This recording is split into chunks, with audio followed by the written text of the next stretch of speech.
D. James Kennedy Ministries presents Truths That Transform. Before the state, before the church, God created the oldest institution on this planet, and that is the institution of marriage. After the Supreme Court same-sex marriage decision, and in light of the sexual orientation, gender identity ordinances, pastors frankly are fearful.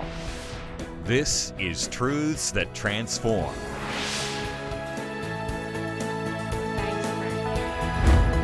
the other hand, we in America...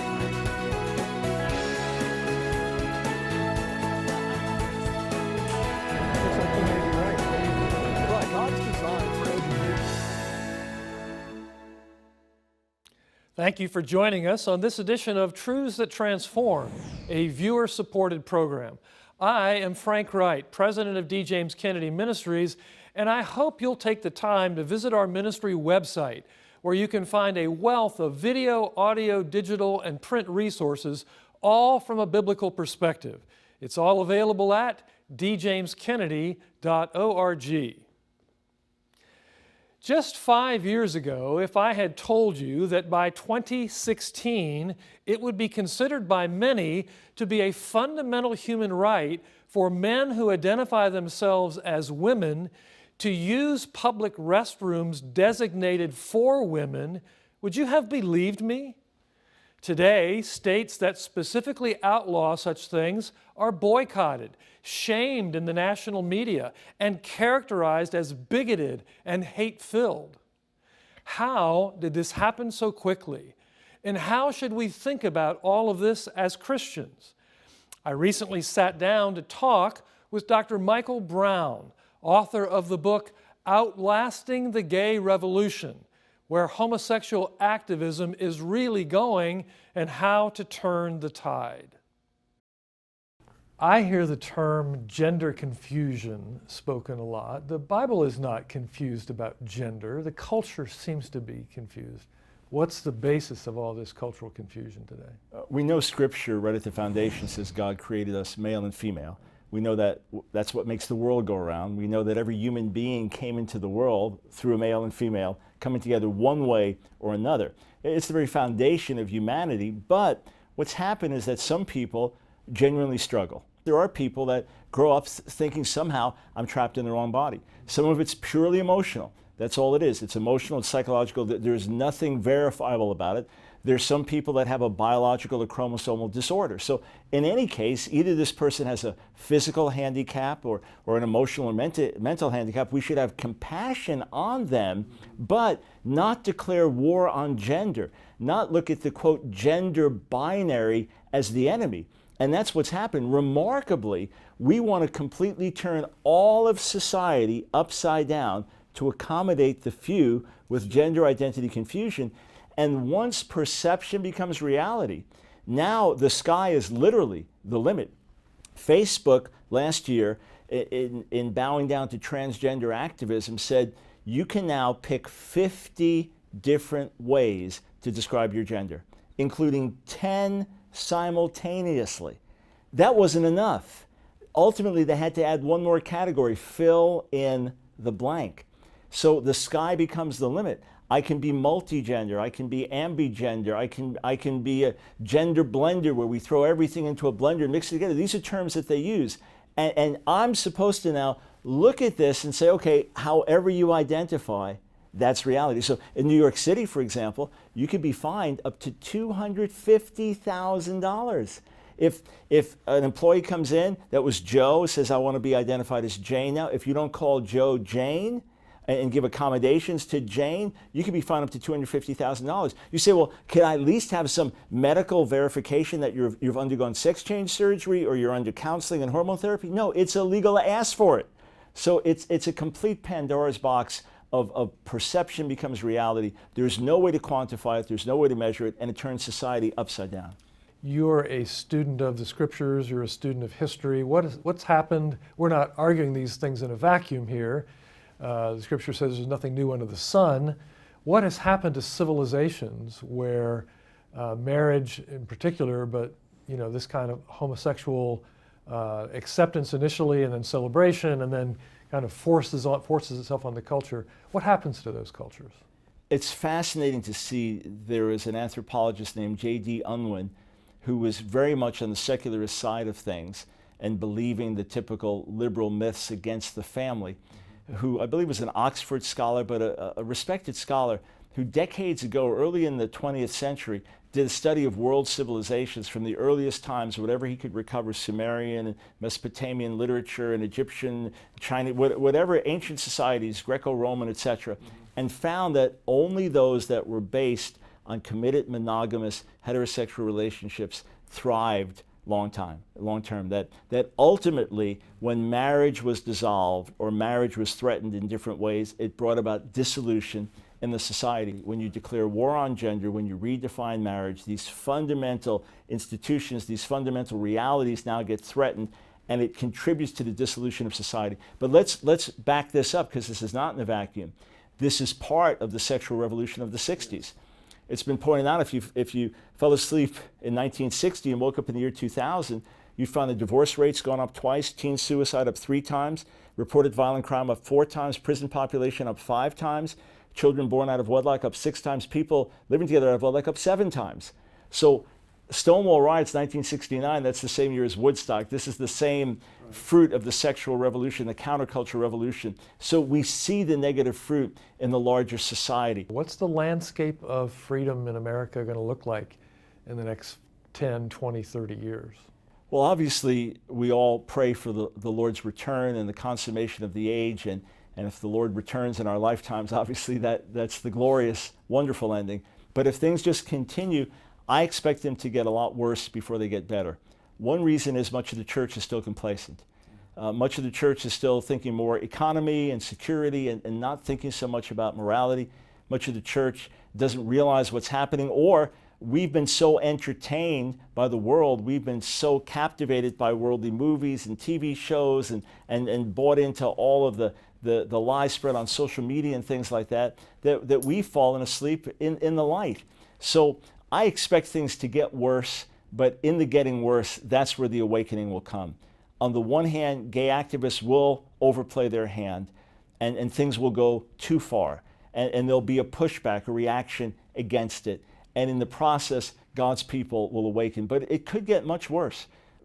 George Barna recently put out a survey saying that Christians are being viewed as extremists increasingly in the culture in at least 5 different ways.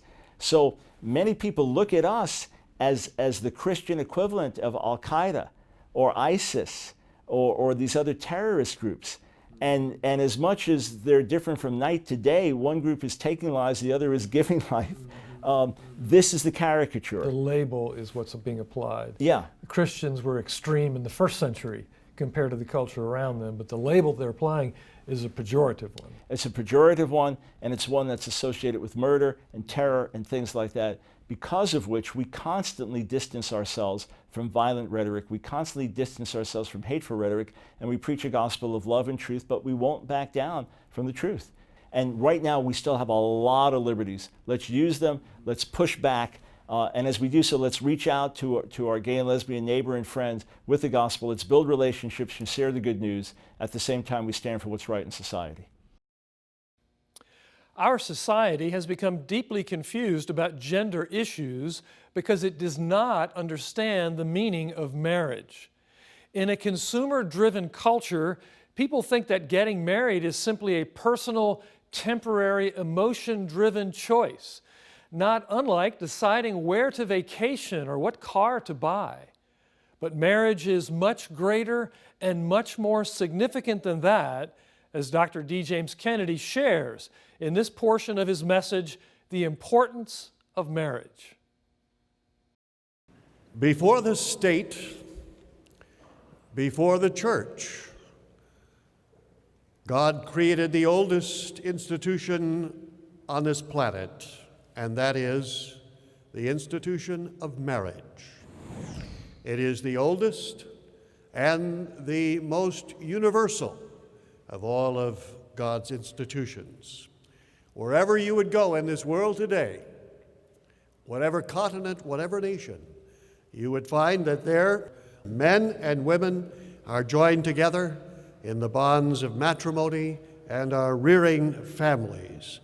Today I want to talk to you about the importance of marriage at a very critical time in the life of marriage. Remarkably, that in the entire history of the human race, what has happened in just the last few years, a millisecond in the history of mankind where there is a massive effort to destroy that institution, an effort which is making ominously large strides forward.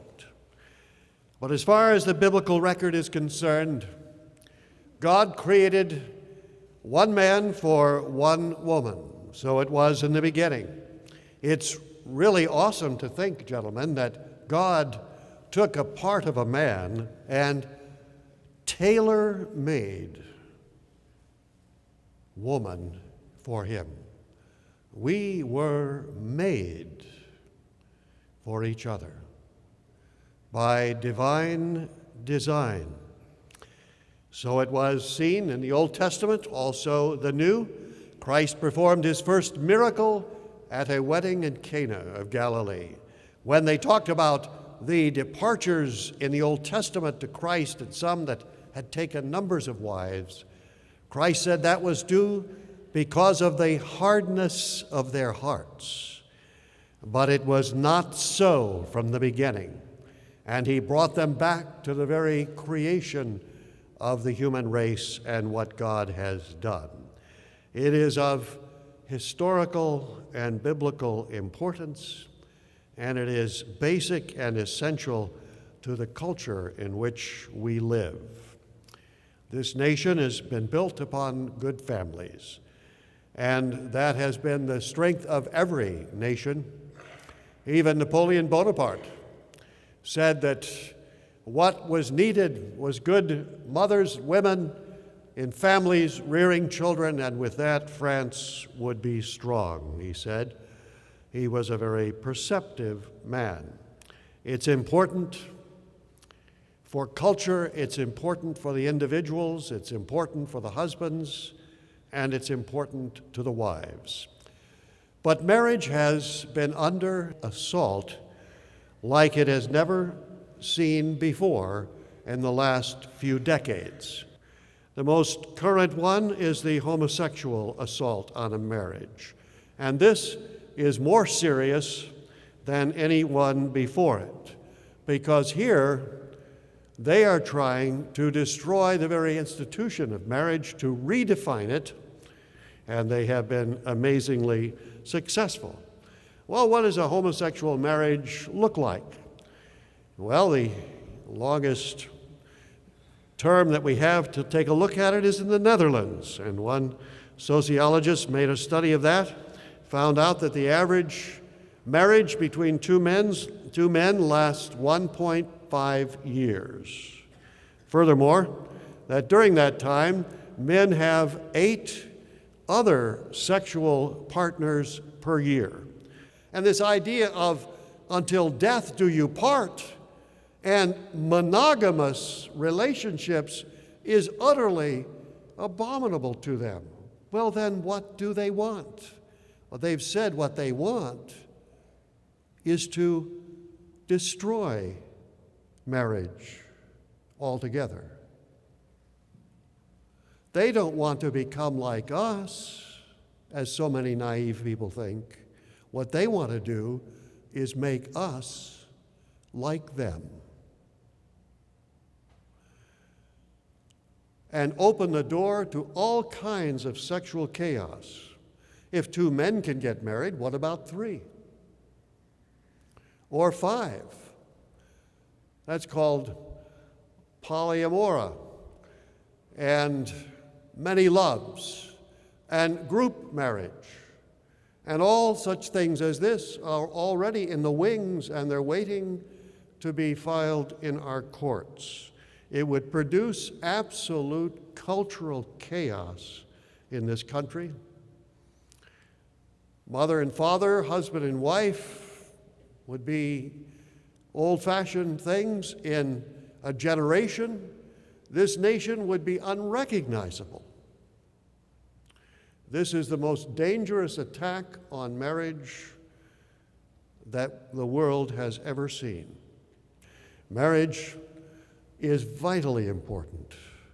It was obviously felt to be so by God, who made it the first institution that He created, and that with His own hands. We need, in our day, to defend it as best that we can. Because God's design for human sexuality has been basically lost in American culture, there's a widespread but misbegotten notion that being a good person requires following your urges wherever they lead and accepting the same from others. Those who stand against this tide of relativism are quickly branded as haters. Ground zero for this current battle, amazingly enough, is access to public restrooms, where the height of human compassion is now believed to be allowing biological males who say they prefer to identify as women to use the ladies' room alongside your wife and daughter. In North Carolina, Mississippi, and several other states, controversy has erupted over the unlikeliest of issues. All across America, those advocating for the sexual revolution are pushing these sexual orientation, gender identity laws, which make it illegal for businesses or public places to treat people differently based on their actual or perceived sexual orientation or gender identity. So practically speaking, these laws require employers or businesses open to the public to allow biological men who are dressed as, who identify as women into women's restrooms, locker rooms, and shower facilities, okay? We're talking about extremely vulnerable women in various states of undress, having not only their privacy compromised by having a biological man in these areas, but secondly, safety. And there have been a couple of instances across the country that we're aware of, mainstream media generally doesn't cover it, where a biological male who identifies as a woman has actually attacked and inflicted injury on women in these various compromised states. On the face of it, it seems absurd. We've all taken for granted the difference between the public men's room and the ladies' room. Yet now, those who believe biological men shouldn't be able to go into the ladies' room are being branded as hateful bigots. And states where voters are passing laws ensuring public restrooms will be restricted according to biological sex are now facing boycotts. So what is this all about? This is really an assault on the created order. This is kind of the third wave of an assault on what it means to be male and female. And on the fact that we are created male and female. The first wave was perhaps the more radical aspects of the feminist movement, attacking sort of any kind of gender roles, even within the family and so forth. The second wave is the homosexual movement, attacking sort of gender roles in terms of our sexual relationships. And this is a third wave attacking even our identity as male or female and suggesting that the natural biological identity that we have from birth is less important than some subjective psychological feeling that we may experience. It's really a form of delusion about that somebody's desires can override fundamental biological reality, and all of society is expected to affirm it. While genderless bathrooms and locker rooms pose potential danger for women and children, the main issue goes much deeper. At root, this is about how malleable reality is. It's about whether reality can be twisted moment by moment to suit one's sexual whims. Part of the problem with the transgender movement is it's coming from an essentially Gnostic view of the human person, the ancient heresy that we saw happening that the early church had to confront. The idea that myself and my body are two distinct entities, and that who I am is disconnected from who I am bodily. A post-Christian culture in many ways becomes a post-reality culture. I mean, we're denying basics of reality. Even now, some basics of reality that are observable. You know, things like gender. I mean, that's an observable fact in biology and to the human eye and yet these are things that we are denying. A secular society assumes that the world is one of our own making that we invite God into. The Christian worldview begins with a very fundamental premise. We live in God's world, He doesn't live in ours.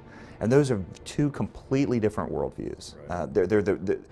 They're fundamental assumptions of two completely different worldviews, because that changes things like morality, it changes things like authority.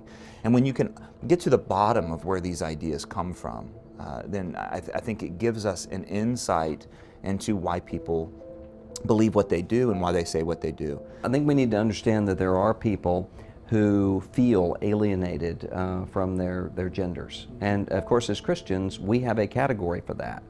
All of us are alienated from who we are created to be, and we experience it sometimes in different ways, but we're cut off from the original design that God has for us. And so we need to recognize when it comes to people who are experiencing that sort of conflict, is to speak a word of gospel truth. God created you to be a man or a woman. These are not arbitrary categories. Gender confusion is one of several key ways our nation has plunged into insanity. These are strange times for the decreasing number of us who still reside in a reality-based world. And yet, in an election year, we're left asking, where do we go from here?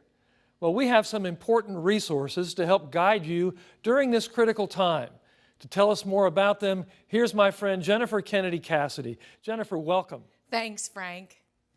When a state passes a law to ensure that the ladies' room will continue to be for women only, and that state is protested, boycotted by entertainers and other state governments, and called bigots and bullies in the media, we've reached a true state of insanity.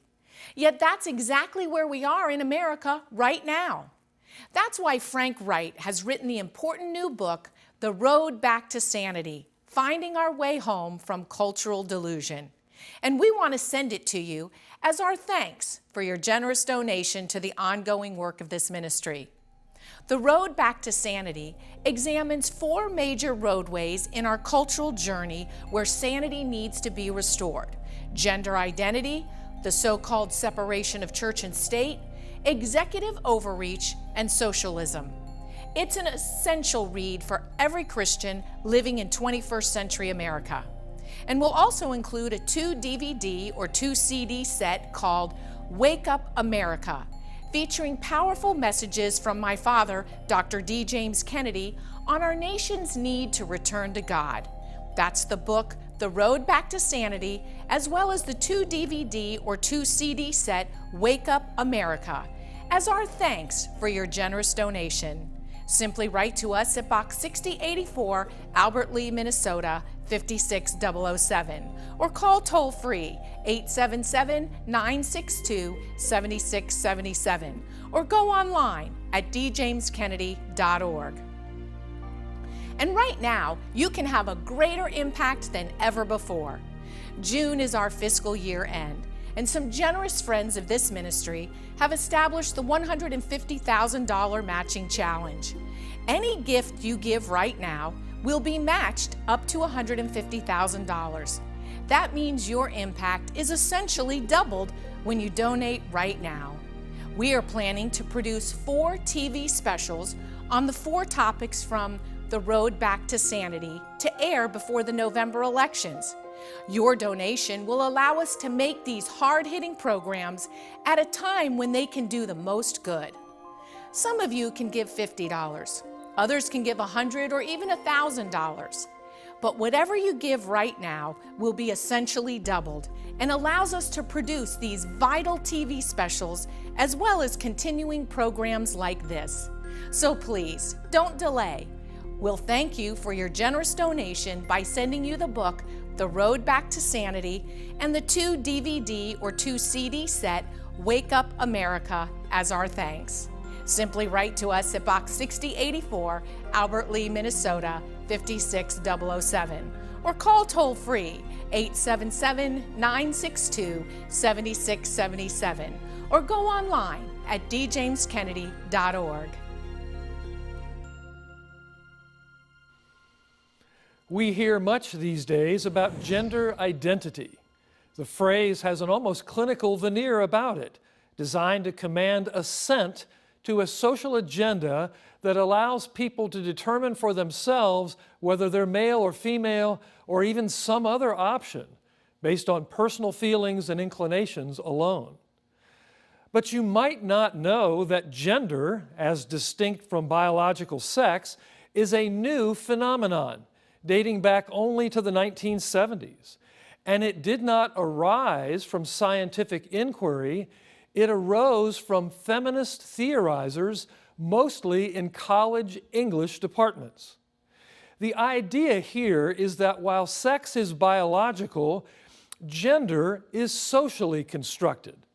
Under this theory, one might be biologically male but choose a female gender. Of course, divorcing gender identity from biological reality leads to all sorts of insanity. In a recent example, the International Olympic Committee ruled that biological men can compete as females at the 2016 Olympics under certain conditions. Does anyone really wonder how that's going to go? Once we buy into this madness, there's really no end to it. If my own conception of myself trumps all and society is forced to play along, why can't I say that I identify as a pilot and demand entrance into a commercial cockpit? Why can't I self-identify as a physician and start making rounds at the local hospital? Try ignoring your actual income and self-identifying as poor to the IRS and see how that works out. The fact is, these sorts of silly games really can't work in the universe God created and rules. God's word determines who we are, not our own word or our own self-concept. If someone jumps out of the Empire State Building self-identifying as a balloon, that's not going to help him terribly much. And playing along is no way for me to love my neighbor, no matter how stridently he demands that I affirm him. I'm Frank Wright. Thanks for joining us on this edition of Truths That Transform. We'll see you next time. Next week on Truths That Transform. Faithful fathers have an impact and an importance which is vastly greater than anybody imagined. We are to honor the institutions of society, such as the integrity of marriage and the family, that lead to human flourishing and economic flourishing for all. That, of course, is our Christian responsibility. That's not socialism. We create values. We are not zombies. We do not suck values from others. We create values. That's next week. Today's program is available on DVD for your gift to this ministry of any amount. Please call, write, or log on to our website today. This has been a production of D. James Kennedy Ministries.